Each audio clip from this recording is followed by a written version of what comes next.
First of all, just obviously excited to get our first win last weekend down in Houston. Guys played great. Our most complete game this season in all three aspects. And, it's obviously, been a long time coming to get our first Big 12 win. Been very close at a lot of opportunities this year and just hadn't come through for many reasons, but we did this week. And I think it just shows our guys continue to fight, continue to put the time and effort and work in.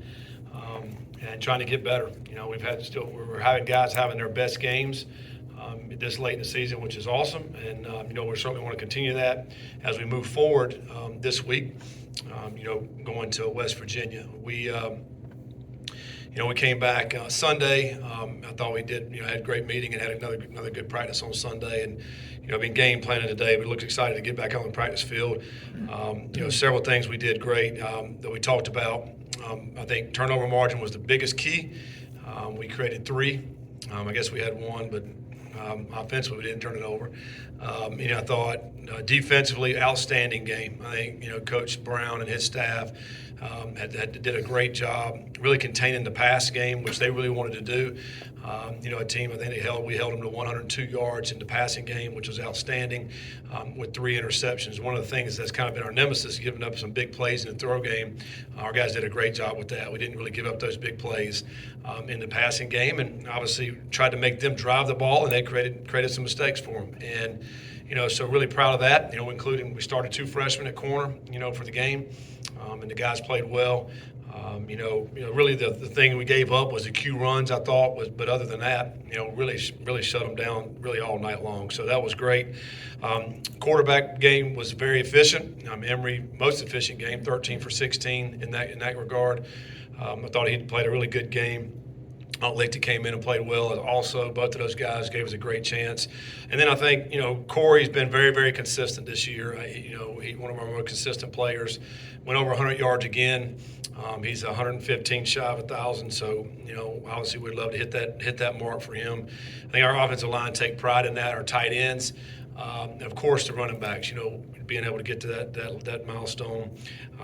So something certainly to strive for. You give credit to our guys up front. Luke Kandra, I think, has really had an outstanding year this season at right guard, DT at left guard. Both of those guys have really been very, very solid up front. Kind of the mainstay to help us get all these rushing yards, and total yards for that matter of fact as well. So, but yeah, just excited about the opportunity again to come play this next week. We're going to play West Virginia. I think Neil, I obviously know Neil from our time at Troy, and it's our time at App State. I think he does an outstanding job. Their team started out hot at 4-1. They do have 6 wins to this point, and I think their strength of their team, I think, is offensive line. I think those guys are really good up front. They're one of the top rushing teams in the country this year. Have 2 really good backs, one really big back, and then another freshman that's really shown some really good stuff this year. Very good, solid wide receivers. And then their quarterback, man, he plays extremely hard. Every time you turn the TV on, if you watch West Virginia, anytime you see him running around making plays, very feisty player. I love the way he plays as far as that goes. And then defensively, a very solid defense. And, I think, really good football team. They didn't play their best game last week against Oklahoma, but I think Oklahoma maybe played their best game. Dylan Gabriel played at a high level last week, and so as a score indicated that if you looked at the score. So it'll be senior day for them. We know they want to get that taste out of their mouth, so we know we'll get their best shot. But I think obviously we're talking about West Virginia, a team that Cincinnati in the past has a history with, that have played a lot of ball against West Virginia. We have not done very well, according to the stats here, playing West Virginia. But I do think this will be a natural rivalry as we move forward into Big 12. A team certainly very close to us on this side on the East Coast, and so I think both fan bases and both programs, this is going to be a great game that we'll be playing each and every year. Last week you talked about a passionate team meeting on Sunday.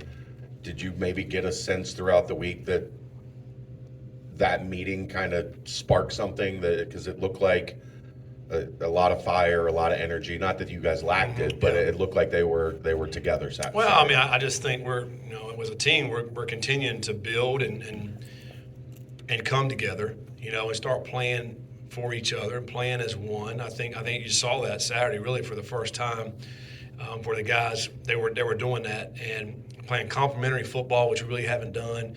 We played disciplined football, which we haven't done most of the time this year. We've been really good in spurts on all three phases, like really good and then also not very good at all. But we really put it together, I thought, in this game. The first drive, it was an outstanding drive by the offense. We were 11-play drive, very efficient, went right down the field, scored, and then the defense goes back out and they stop them. It felt like, okay, early in the game, we're going to get control of this game. And we did that. And we haven't been great coming out of halftime. We came out of halftime, first play, interception. We go down and we get a field goal. So now we're up 10. So you're up 2 scores. And, our guys really didn't look back from there. We just kept playing hard, kept playing, moving forward with it. But it was a complete game. And, you could just sense it throughout the week. I mean, the guys went out and practiced hard. They practiced hard all year, really. But I just thought it was a more sense of urgency, man. We got to go get this win. Whatever it takes to get this win, that's what we have to do. Put everything else aside. Let's focus on everything we have to go out and get this win. And the guys were really, you could see it on the field, it's really focused and intentional in everything that they were doing out there Saturday night. What's the difference in the Corey Kiner that you saw maybe on tape when you got here and the guy that you're seeing now that's 115 away from 1,000?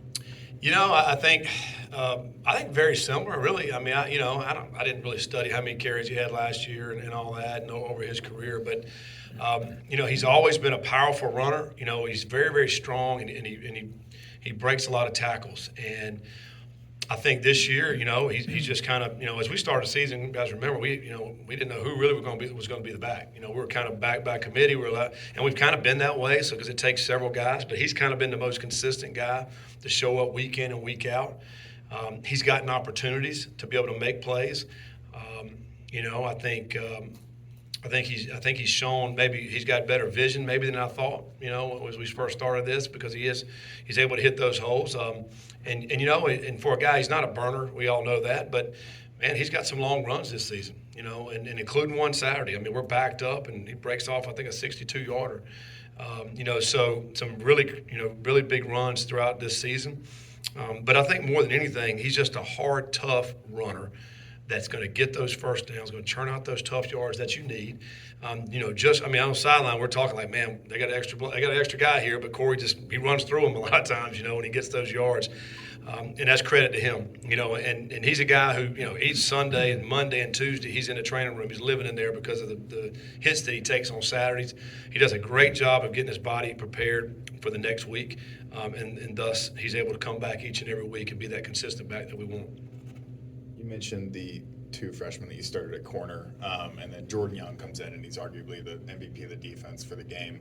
What was the motivation behind not starting Jordan? Was that kind of your way to challenge him, to trying to pick it up a little bit maybe? We talked about being disciplined and doing the things in order to be disciplined, and and he was undisciplined early in the week, and so we was like, listen, Raekwon's going to start. Until you get your mind right that you're going to be a disciplined player and do the right things, and I'm talking on and off the field.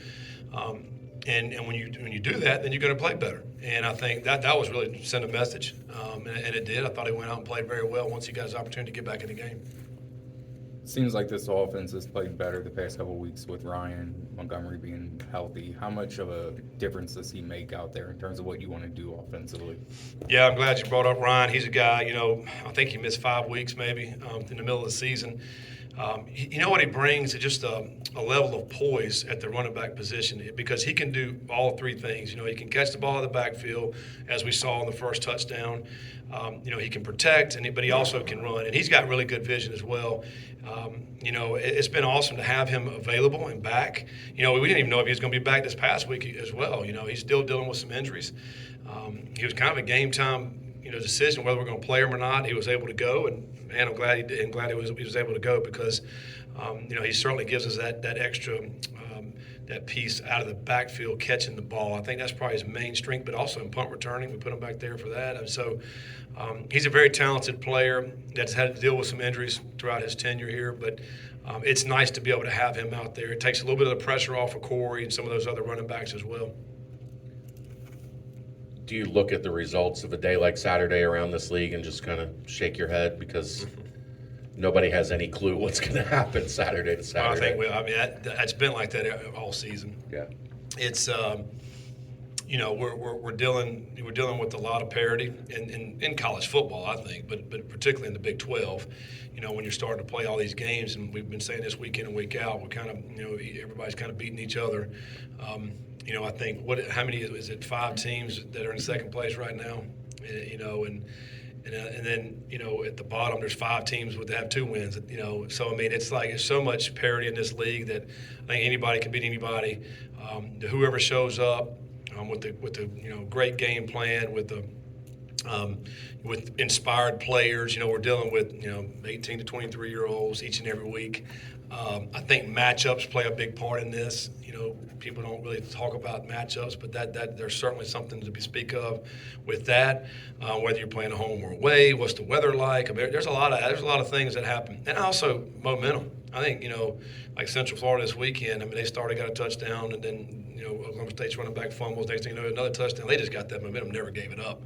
I thought the same thing in the Oklahoma-West Virginia game as you watching it. Oklahoma just started rolling, and next thing you know, the score's kind of lopsided. It's hard sometimes to stop the momentum. I think when teams grab it and go with it.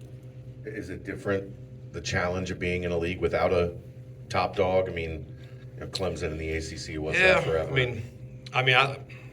I think it's good because you always have a chance. You feel like every game you're going into, man, if we got a great plan, our guys go play hard and execute, then we got a great chance to win this game. And which I think that's great.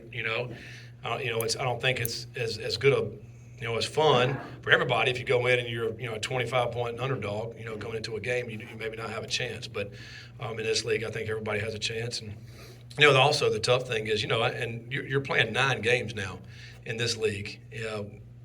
As opposed to having the 4 non-conference that some of the other leagues still have. So that makes it more difficult too because each and every week you're seeing these opponents and it makes it more difficult to try to win a lot of these games. Frazier versus Corleone sounds like a great heavyweight fight. The other guys aren't too bad around them. I mean, looks like a game to watch in the trenches there. Yeah, absolutely. I mentioned this earlier. I think the strength is their offensive line, and of course Frazier's the anchor of that offensive line at West Virginia, one of the best centers in the country. Does an outstanding job and strong, plays with great balance, and always seems to be in great position. Of course Corleone and the guys up front, I think do an outstanding job with our D line, and that will be one. If you like watching the guys and the big guys up front, that's going to be the matchup to watch for sure. Any other questions for Coach? Scott? Maybe not necessarily related, but you know how crazy your profession is. What do you think of a game where there's a 51-10, the guy that scored 51 gets fired, gets $75 million, the guy that scored 10 gets whacked after 10 games? Did you ever see it coming to this years ago when you decided to be a football coach? No, when you're thinking about being a coach, you don't really think about getting fired. The negative piece of it. You're doing it because you love the sport, you love the camaraderie and all those things. And I think, obviously, and too, when I got into coaching back in the late '90s, it wasn't the kind of money that's involved now. And I think when you start, are you dealing with the big time money and all that stuff, then crazy things are going to happen. And that's what we're seeing happening year in and year out. And then here's the other thing, because I don't think it's not healthy for our sport to see firings before the season's over. I don't like it. I don't think it's healthy for the sport. We always talk about, hey, we're doing all this for the student athletes. Well, you're not really, if this is what's happening. Because you're not even giving those guys a chance to finish the season. But I know why they're doing it, because of the rules we've created now with transfer portal, with early signing period in December, so everybody's signing their high school players early. If you don't make a change or a move and try to hire somebody early December, you don't have no chance to be able to sign any players. So I get why they're doing that, but it's it's crazy. It's the kind of money that the payout there. I mean, what kind of coach do you have to be if somebody wants to pay you that much money not to coach? It's crazy. And then the other thing that was the other side of this is so many of these guys that are hired at these big time universities that are going to be the savior for these programs, and they get hired, and then 5 years later their record's the same or worse than the one that they got rid of before. What are we doing? So it's a crazy profession. There's no question about it. But it's more popular than ever. Everybody loves it. Everybody loves watching college football. I think for many, many reasons, but it is a great sport, and that's why we do it. That's why we coach. That's why we play. That's why we watch it. Somebody gave you $75 million to go away. Will we ever see you again? You'd probably see me, yeah. But I mean, probably not coaching. I'd probably be just hanging out, letting somebody else worry about all this stuff. But it's I don't know. That's crazy. That's a crazy deal, and